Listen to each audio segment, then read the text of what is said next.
Welcome to Wood Buffalo Recovery Update. I'm Craig Momney, and on this episode we're talking about construction site safety. We'll speak with Lori-Ann St. George of the task force a little bit later on. As well, we have a special animated video to teach you all about construction safety. All this coming up on Wood Buffalo Recovery Update.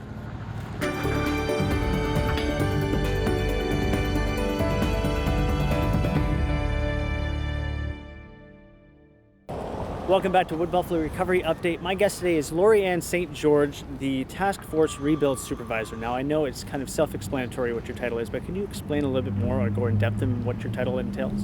Sure. So I am the Rebuild Supervisor for the Recovery Task Force, which falls under Operations Branch within the Recovery Task Force. My role is basically to help coordinate and remove any barriers related to the rebuild, whether it be permitting, to address any contractor or resident complaints or concerns, and basically build back our community in a safe, efficient, and compliant manner. Now, I know we wanted to talk about CMTs today. CMTs are construction management teams. What is a CMT and what type of services will they provide? So a construction management team, CMTs for short, are basically the eyes and ears of the Recovery Task Force in the communities, who will help coordinate and mitigate any concerns as well, with support from our disciplines within the municipality, such as bylaw, Regional Emergency Services, RCMP.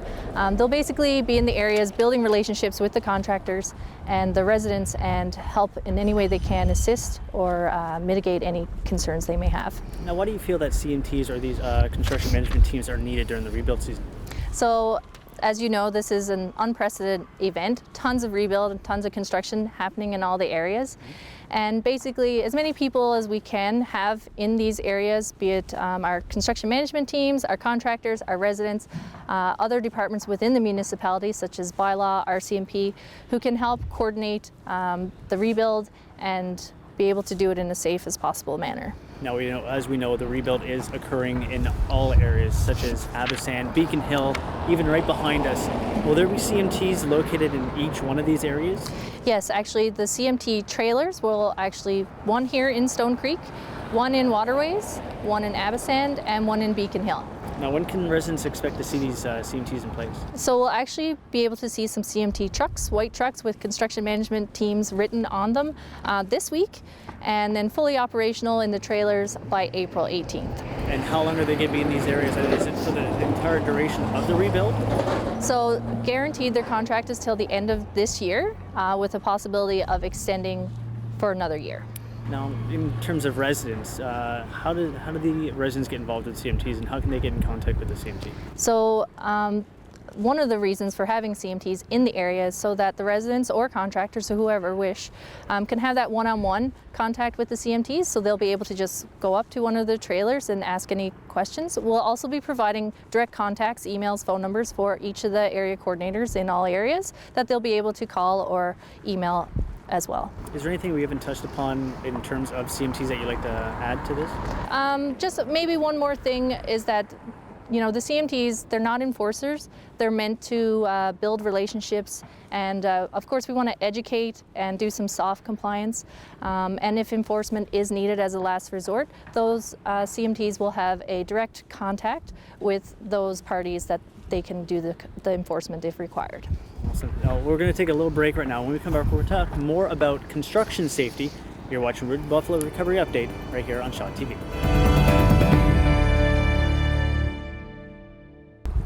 Welcome back to Wood Buffalo Recovery Update. My guest is still Lori-Ann St. George, Rebuild Supervisor with the Task Force.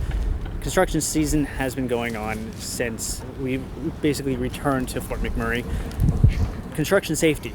What important safety precautions should be taken right now around these areas, as we can see right behind us?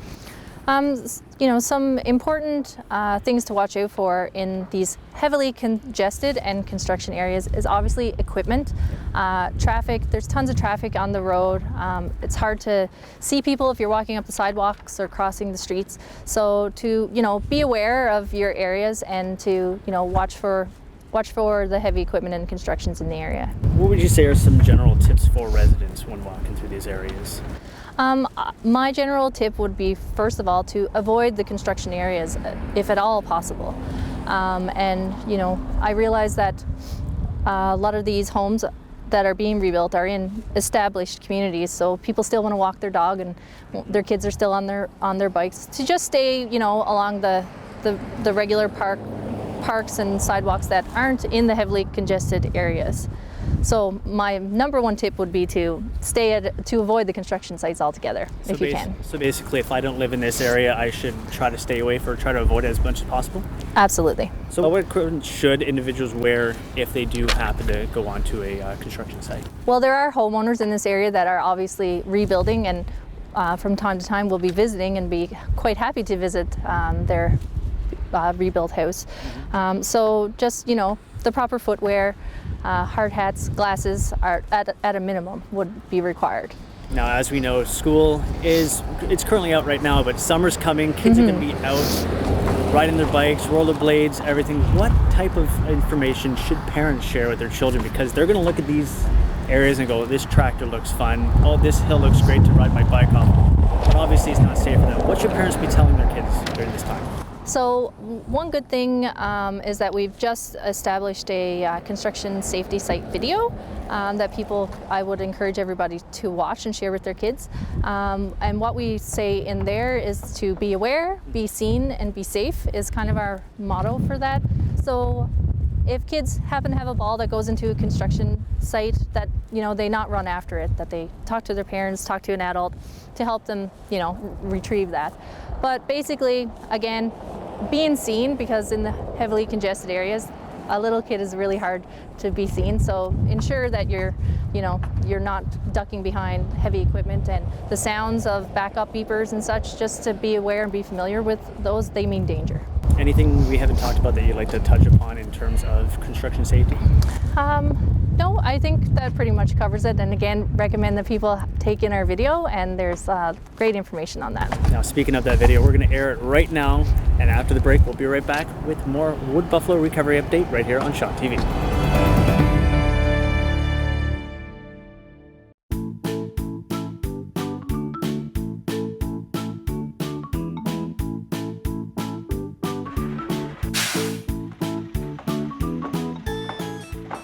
Hi, I'm Wanda. And I'm Bruce, and we're here to teach you how to stay safe while we rebuild our community. Did you know there are more than 1,500 homes that will be built in the next few years? That means your neighborhood is going to be very busy. There will be construction crews hard at work, and they'll be operating construction equipment on and off the streets of your neighborhood. It's an exciting time, but it's also a dangerous time. It's important you learn what to look for so you can stay safe. That's right, Bruce. You should be able to recognize the machines and equipment brought in to help rebuild, like excavators. And cement trucks. And skid steers. And cherry pickers. Remember, when you're walking or playing near construction, you need to stop, look, and listen. Flashing lights and beeping sounds let you know when equipment is on the move. Don't forget, these machines have many moving parts and they can be hot to touch. Be careful or you could get hurt. Ask your parents to help plan your route to the places you visit most, to school, to the park, and to your bus stop. Grown-ups will be able to help you spot the dangers along the way and find the safest route to get to where you're going. Always make sure you can be seen when you're walking or riding your bike. Wear bright colors and make eye contact with drivers before you cross the street, even when you have the green light. And remember, if you get into trouble, there are many people you can trust and that you can talk to. You can always ask an RCMP officer for help if you get into trouble.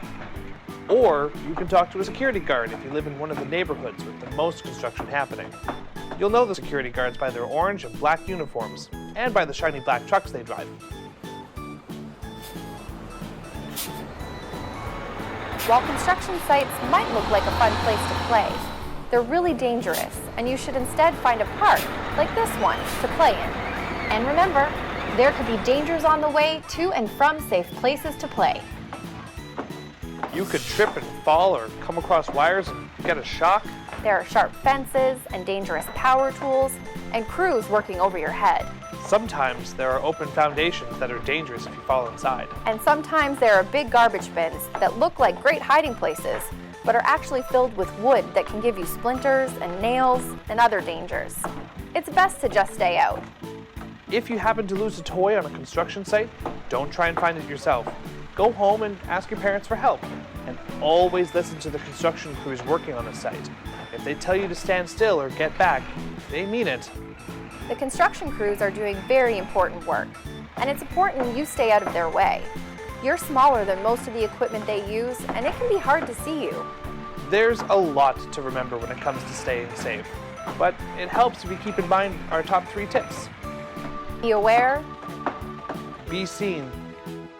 be safe.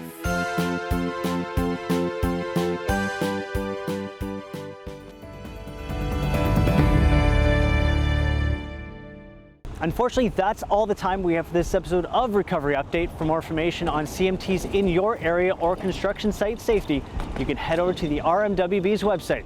Thanks again for watching this episode of Recovery Update. I'm Craig Momney, and we'll see you next time.